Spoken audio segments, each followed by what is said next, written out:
This is square breathing, also called samavrtti pranayama. This is a calming and equalizing breath and can help with meditation and concentration. By using the mantra of Om, it will also help to open your psychic channels.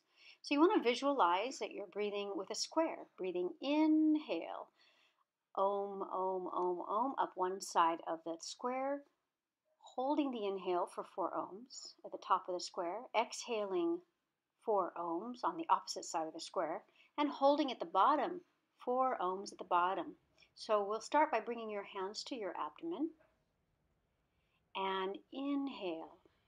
Om, Om, Om, Om. Holding at the top of that inhale. Om, Om, Om, Om. Exhaling. Om, Om, Om, Om. Holding the air out. Om, Om, Om, Om. Inhaling. Om, Om, Om, Om. Holding at the top. Om, Om, Om, Om.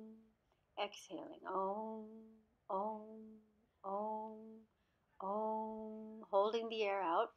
Om, Om, Om.